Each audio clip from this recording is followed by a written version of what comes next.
إن هذا كان لكم جزاء وكان سعيكم مشكورا. السلام عليكم ورحمة الله وبركاته. என் பெயர் ஹனா. அல்ஹம்துலில்லாஹ் அல்ஹம்துலில்லாஹ் வஹ்தா அஸ்ஸலாத்து வஸ்ஸலாமு அலா மன் லா நபிய பஅதா அம்மா பஅத்.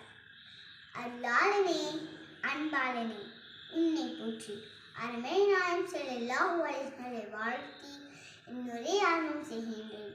நான் தற்போது தங்கள் மத்தியில் அறிவு கடலாம் அன்பின் சீரமாம் அன்னை ஆயிஷா ரலியல்லாஹு தஆலா சிறப்பை பற்றி கூற வந்துள்ளேன். இன்ஷா அல்லாஹ். அன்னை ஆயிஷா ரலியல்லாஹு தஆலா அவர்கள் நம்பிக்கையாளர்களின் அன்னை, மிகச்சிறந்த அறிவை, மிகச்சிறந்த அறிவாளி, இன்றைய பெண்களுக்கு முன்மாதிரி. பிறப்பிலே முஸ்லிமாக இருந்தார்கள். சிறு வயதிலேயே அறிவு உடையவராக இருந்தாங்க. சிறுமியாக இருந்தபோது அவர்களுக்கு பிடித்த பொழுதுபோக்கு பொம்மையை விட்டு விளையாடுவது. ஒரு முறை அன்னை ஆயிஷா தந்தை அபூபக்கர் சித்திக் ரலியல்லாஹு தஆலாவை சந்திக்க நபி ஸல்லல்லாஹு அலைஹி வஸல்லம் வராங்க. அப்ப அன்னை ஆயிஷா ரலியல்லாஹு தஆலா அவர்கள் சிறுவர்கள் கொண்ட குதிரை பொம்மையை விட்டு விளையாடி கொண்டிருந்தாங்க. அப்ப அன்னை ஆயிஷா ரலியல்லாஹு தஆலா அவருக்கு வயது 5 தான். நபி ஸல்லல்லாஹு அலைஹி வஸல்லம் குதிரைக்கு ரெக்கைகள் இல்லையே என்று கேட்டாங்க. அதற்கு அன்னை ஆயிஷா ரலியல்லாஹு தஆலா அவர்கள் சுலைமான் அலைஹிஸ்ஸலாம் அவர்களுக்கு சிறுவர்கள் கொண்ட குதிரை இருந்துச்சே என்று சொன்னாங்க.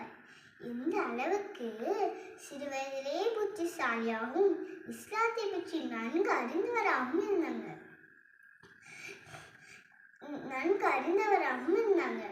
நபி ஸல்லல்லாஹு அலைஹி வஸல்லம் மனைவிகளில் மிகவும் இளமையானவர் அன்னை ஆயிஷா ரலியல்லாஹு தஆலா. அன்னை ஆயிஷா ரலியல்லாஹு தஆலாவிடம் நபி ஸல்லல்லாஹு அலைஹி வஸல்லம் விளையாடுவார்கள், கதைகளும் சொல்வார்கள். மிக துணிச்சல் உடையவராகவும் மிக தைரியம் உடையவராகவும் இருந்தாங்க.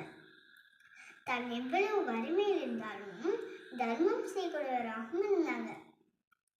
அன்னை ஆயிஷா ரலியல்லாஹு மீது முனாஃபிக்குகள் அவதூறு சொன்னபோது இல்லை இல்லை அவர்கள் மிக பரிசுத்தமானவர்கள் என்று அல்லாஹ் வானத்திலிருந்து வசனங்களை இறக்குகிறான். அது மட்டுமா, பெண்களில் உங்களுக்கு மிக பிரியமானவர் யார் என்று உத்தம நபியராரிடம் கேட்கப்பட்ட போது அன்னை ஆயிஷா என்றும், ஆண்களில் உங்களுக்கு மிக பிரியமானவர் யார் என்று உத்தம நபியராரிடம் கேட்கப்பட்ட போது அன்னை ஆயிஷாவின் தந்தை என்றும் சொன்னார்கள் என்றால் அன்னை ஆயிஷாவின் சிறப்பு விளங்குகிறது அல்லவா? அன்னை ஆயிஷாவின் நினைவாற்றல் எப்படிப்பட்டது என்றால் மொத்தம் 2210 ஹதீஸ்களை அறிவித்திருக்கிறார்கள். மிக அழகிய தோற்றமுடையவராகவும் இருந்தாங்க. இறை நபியா ரசூலுல்லாஹின் மரண நேரம் அன்னை ஆயிஷாவின் வீட்டில் தான் இருந்தார்கள். அன்னை ஆயிஷா ரலியல்லாஹு தஆலா அவர்கள் நபியர்களை தாங்கிய நிலையில் தான் நபியர்களுக்கு மரணம் ஏற்பட்டது. இவ்வாறாக மரணம் ஏற்பட்டது. அவர்கள் மேலான அறையில் தான் அடக்கம் செய்யப்பட்டது. இவ்வாறாக அன்னை ஆயிஷா ரலியல்லாஹு தஆலா அவர்களின் சிறப்பை கூறிக்கொண்டே போகலாம். அன்னை ஆயிஷா நபி ஸல்லல்லாஹு அலைஹி வஸல்லம் அவர்களின் வஃபாத்துக்கு பிறகு 48 ஆண்டுகள் வாழ்ந்து இறைப்பணி செய்தார்கள்.